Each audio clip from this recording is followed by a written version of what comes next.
जिल्हा परिषदेच्या पदाधिकाऱ्यांना नवीन गाड्या देण्यात येणार आहेत, तसा प्रस्ताव जिल्हा परिषदेच्या अध्यक्षांकडे पाठवला असल्याची माहिती मुख्य कार्यकारी अधिकारी कुलदीप जंगम यांनी दिली। जिल्हा परिषदेच्या अध्यक्षपदी दीपक वैद्य तर उपाध्यक्षपदी इंद्रजित पवार यांची निवड झाली आहे। अध्यक्षांसाठी यापूर्वीच्या अध्यक्षाची सफारी गाडी आहे, पण ही गाडी आता खूपच जुनी झाली आहे। उपाध्यक्ष व इतर विषय समितीच्या सभापतींनाही गाड्या नाहीत। यापूर्वी गाड्या जीर्ण झाल्यामुळे आरटीओच्या परवानगीने भंगारात काढण्यात आल्या होत्या। त्यामुळे सर्व पदाधिकाऱ्यांना नवीन गाड्या घेण्याचा प्रस्ताव प्रशासनाने अध्यक्ष दीपक वैद्य यांच्याकडे पाठवला। त्यांच्या अधिकारात कोणत्या गाड्या घ्यायच्या हे ठरणार आहे। उपाध्यक्ष इंद्रजित पवार हे सध्या स्वतःचीच गाडी वापरत आहेत, त्यामुळे लवकरच आता जिल्हा परिषदेच्या ताब्यात नवीन गाड्या दाखल होणार आहे। 27 मार्च रोजी विषय समितीचे सभापती निवडण्यात येणार आहेत। त्यानंतर विषय समितीचे सदस्य निवडीसाठी एप्रिलमध्ये सभा होणार आहे। विषय समितीचे सभापती निवडल्यानंतर अध्यक्षाच्या परवानगीने पहिले सर्वसाधारण सभा होईल। वाहन खरेदीसह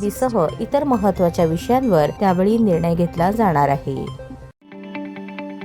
ताज्या बातम्या पाहण्यासाठी प्राईम महाराष्ट्र न्यूज चॅनलला सबस्क्राईब करा।